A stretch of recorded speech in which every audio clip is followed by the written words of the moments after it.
Joe Biden's poll numbers are just absolutely abysmal. They continue to be abysmal. Even a new Fox News poll that shows Joe Biden up at 47% in terms of approval rating still finds that about 60% of Americans don't want him to run again. 52% disapprove of his handling of COVID. Only 46% approve. 58% disapprove of Joe Biden on the economy. 54% disapprove of him on foreign policy. On border security, 59% disapprove. Only 37% approve.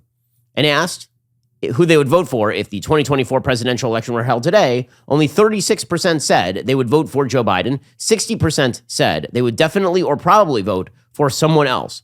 These are abysmal numbers for the current president of the United States. By the way, Kamala Harris's numbers are no better. She is at 43% approval rating.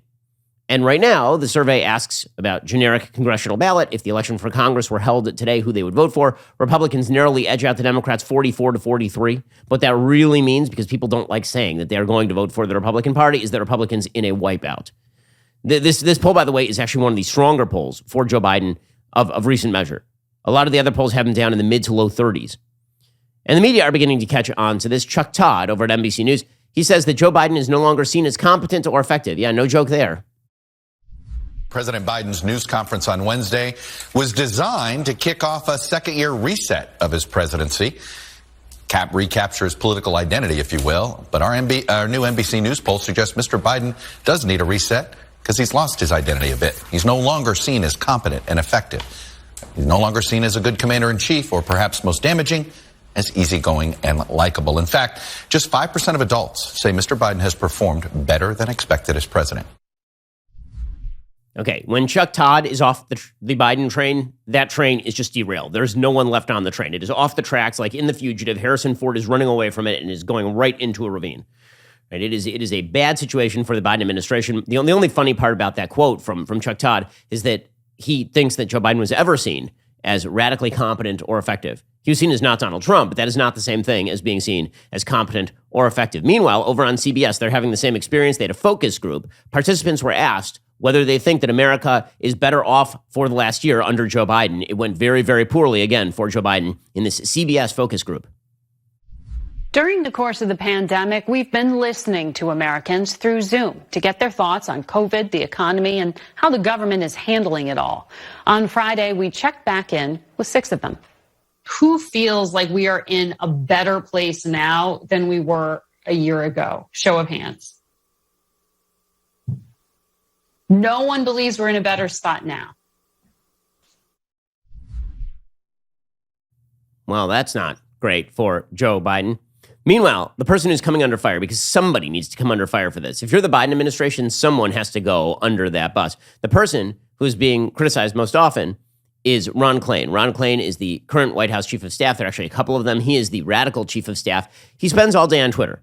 And for all the talk about how Trump was constantly on Twitter, Ron Klain is just a Twitter devotee. He spends all day long just retweeting allies of President Biden and trying to tweet his way through it. It's become sort of an internet meme. When Joe Biden has a bad day, which these days is every single day, Ron Klain has to tweet his way through it. He just has to spend his days trying to get through that. Well, Howie Kurtz reported over on Fox News that Joe Biden is now offering to do interviews on behalf of Ron Klain. That is always a very bad sign for you. When things are going so badly that your boss is having to come out and say that he has your back, and your boss is the president of the United States, that means you are doing a terrible job. So here's Howie Kurtz reporting this one.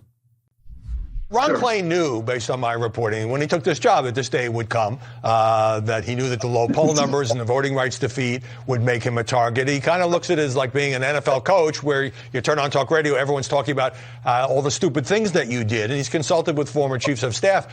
I can report that President Biden has seen this coverage, that he's backing his top aide, and that he's offered to do interviews on Klain's behalf. Okay, that's hysterically funny. First of all, it's bad politics. If one of your advisors has become the face of your failure, and you have the ability as president of the United States to take that person out of the rotation, and then to say, listen, we'll keep Ron around because we still think he has valuable advice to offer, but we've decided to shift directions. I mean, if Joe Biden wishes to save his presidency, he needs to make moves like actually moving Ron Klain out of a position of influence. Instead, Ron Klain is still online tweeting like right now. He just retweeted, for example, Benji Sarlin. Benji Sarlin is a reporter over at NBC News. Of course, he's the policy editor. And he retweeted a tweet from Benji Sarlin and Ron Klain in which Sarlin quoted Joe Biden saying to the U.S. Conference of Mayors that they would increase funding for the cops. And Sarlin tweeted, "This is the latest in a long series. Biden is actually saying the thing pundits constantly say he should, and it probably doesn't matter all that much." And Ron Klain is tweeting that because the thing is that Ron Klain doesn't actually want Joe Biden to tweet or say these moderate things, right? Ron Klain wants him to say the radical thing, but there is Joe Biden trying to defend Ron Klain, which is a power move from a guy who is in the mid-30s in terms of approval ratings, according to half the polls. Meanwhile, Jen Psaki is trying to quiet the base. One of the big problems for the Democrats is a lot of Democrats are off the Biden train. Jen Psaki told them over the weekend, go have a margarita, go for a spin. The cultural bubble in which these folks live is truly incredible. That they think that the vast majority of their patrons are people who have margaritas and go to kickboxing class. Here is Jen Psaki. My advice to everyone out there who's frustrated, sad, angry, pissed off, feel those emotions, go to a kickboxing class, have a margarita, do whatever you need to do this weekend, and then wake up on Monday morning, we got to keep fighting.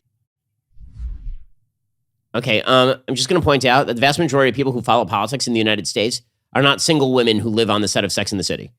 Have a margarita and go to a kickboxing. Like, what does she think people do on the weekends? It is such a bubble.